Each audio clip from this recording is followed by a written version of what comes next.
नाम राघव है। मैं मथुरा का रहने वाला हूँ, जहाँ हमारा पुराना घर गलियों के बीच बसा है। मेरा बड़ा भाई विक्रम दिल्ली में नौकरी करता है और उसकी शादी रेशमा भाभी से हुई थी। भाभी का जलवा ऐसा था कि गली के मर्द उनकी एक झलक पाने को तरसते थे। गोरी चमड़ी, काले घने बाल और वो पटीली कमर जो साड़ी में लहराती थी। उनकी हर अदा में एक नशा था। मैं उनका देवर था, लेकिन सच कहूँ उनके सामने दिल की धड़कनें बेकाबू हो जाती थी। जब भाभी पहली बार घर आई, मैं छत पर लेटा था। वो लाल साड़ी में नीचे आंगन में खड़ी थी। हवा चल रही थी और उनका पल्लू बार बार उड़कर उनकी नाजुक कमर को कर रहा था। मैंने नीचे झांका और मजाक में कहा, भाभी ये पल्लू तो आपकी इज्जत की दुश्मन बन रहा है। वो ऊपर देखकर हंसी और बोली, देवर जी, मेरी इज्जत का ध्यान रखना तेरा काम है या बस यूं ही ताकते रहोगे। उनकी आवाज़ में एक चुलबुली खटक थी और उनकी आंखों में चमक ने मेरे सीने में आग सी लगा दी। एक दिन माँ पिताजी मंदिर गए थे और भैया दिल्ली में। घर में सिर्फ मैं और भाभी थे। भाभी रसोई में थी और मैं बोर होकर उनके पास चला गया। वो आटा गूंथ रही थी और उनकी चूड़ियाँ खनक रही थी। उनकी साड़ी का आंचल थोड़ा सरक गया था और पसीने से भीगी उनकी कमर चमक रही थी। मैंने कहा, भाभी आप तो रोटी से ज़्यादा गर्म लग रही हो। वो हंस पड़ी और मेरी ओर मुड़कर बोली, राघव तू बड़ा बेशर्म हो गया है। ये बातें कहाँ से सीखी? मैं पास गया और मजाक में कहा, भाभी आप जैसी गुरु मिले तो शिष्य तो बेशर्म बनेगा ही। वो मेरे करीब आई और आटे से सने हाथों से मेरे गाल पर एक छाप छोड़ दी। उनकी उंगलियां मेरे चेहरे पर रुकी और वो धीरे से बोली, अब बोल कौन ज़्यादा गर्म है। उनकी सांसें मेरे चेहरे को छू रही थी और उस पल में मेरे जिस्म में एक सिरहन दौड़ गई। मैंने हंसकर कहा, भाभी आपकी ये आग तो मुझे जला देगी। वो शर्मा गई और हंसते हुए पीछे हट गई। होली का दिन आया। भैया बाहर थे और घर में रंगों की महफिल सज गई। भाभी ने सफ़ेद कुर्ता पहना था जो पानी से भीगकर उनके जिस्म की हर नज़ाकत को उभार रहा था। मैंने पिचकारी उठाई और उन्हें भिगो दिया। वो चिल्लाई, राघव रुक जा वरना मैं तुझे नहीं छोड़ूंगी। मैं भागा, लेकिन वो दौड़कर मेरे पास आई और मेरे सीने पर गुलाल मल दिया। उनकी उंगलियां मेरे जिस्म पर फिसली और वो मेरे कान के पास फुसफुसाई, देवर जी तेरा रंग तो मुझसे भी गहरा है। मैंने उनके हाथ पकड़े और कहा, भाभी ये रंग तो बस बहाना है, असली आग तो आपकी नज़रों में है। वो हंसी और मेरे सीने पर हल्का सा धक्का देकर बोली, बड़ा आया आग वाला, अभी तो तुझे ठंडा करना पड़ेगा। फिर वो बाल्टी से पानी उठाकर मेरे ऊपर डाल दी। हम दोनों भीग गए और उस ठंडे पानी में भी मेरे जिस्म में गर्मी सी दौड़ रही थी।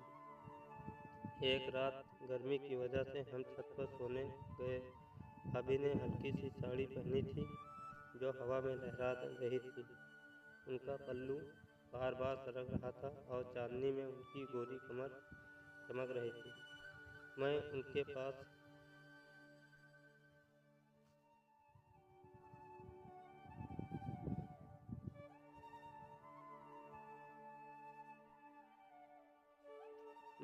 पास लेटा था और वो बोली, राघव तुझे नींद नहीं आ रही? मैंने कहा, भाभी आप इतने करीब हो तो नींद कैसे आएगी? वो हंसी और मेरी ओर करवट लेकर बोली, अच्छा तो मेरे पास से दूर चला जा। मैंने मजाक में कहा, दूर जाऊंगा तो आपकी ये मस्तानी अदा कौन देखेगा?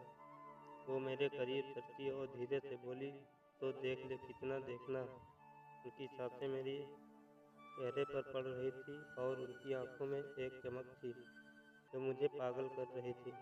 मैंने कहा, भाभी आपकी ये बातें मेरे दिल में आग लगा रही हैं। वो शर्माई और बोली, तो बुझा ले देवर जी। उस रात हमारी बातें एक कच्ची सी मिठास लिए आगे बढ़ी, लेकिन हम दोनों ने वो हद कभी पार नहीं की। एक दिन भाभी ने कहा, राघव मेरे साथ बाजार चल। हम स्कूटी पर निकले। भाभी मेरे पीछे बैठी थी और उनकी कमर मेरे हाथों को छू रही थी। रास्ते में एक झटका लगा और वो मेरे और करीब आ गई।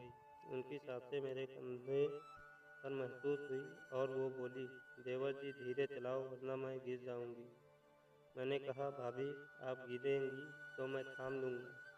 वो हंसे और मेरे कान के पास फुसफुसाई, थाम लेगा या बस बातें बनाएगा। उनकी वो गर्म सांस और नज़दीकी मेरे लिए नशे से कम नहीं थी।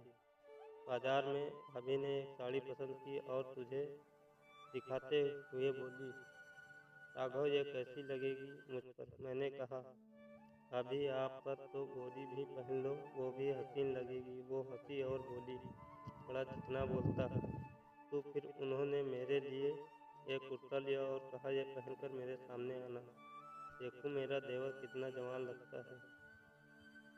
एक दिन भैया घर आए लेकिन भाभी और मेरे बीच वो चुलबुलापन कम नहीं हुआ। एक शाम वो रसोई में थी और मैं उनके पास गया। वो चाय बना रही थी और उनकी साड़ी का पल्लू गिर गया। मैंने पास जाकर कहा, भाभी आपकी ये कमर तो मुझसे बातें करती है। वो पलटी और मेरी आंखों में देखकर बोली, राघव तू बड़ा बदमाश हो गया है। फिर वो मेरे करीब आई और धीरे से मेरे सीने पर उंगली फेरते हुए बोली, लेकिन ये बदमाशी मुझे अच्छी लगती है। उस पल में मेरे जिस्म में बिजली सी दौड़ गई। लेकिन तभी भैया की आवाज़ आई और हम दोनों हंसते हुए अलग हो गए। भाभी और मेरे बीच का ये खेल एक अनकही आग की तरह था। उनकी हर अदा, हर बात और वो नज़दीकी मुझे बेकरार करती थी। लेकिन हम दोनों जानते थे कि ये सिर्फ एक मस्ती थी, एक ऐसा नशा जो दिल को छूता था पर हदें नहीं लांघता था। भाभी मेरे लिए वो सपना थी जो हकीकत में कभी पूरा नहीं हो सकता और शायद यही उस रिश्ते की खूबसूरती थी।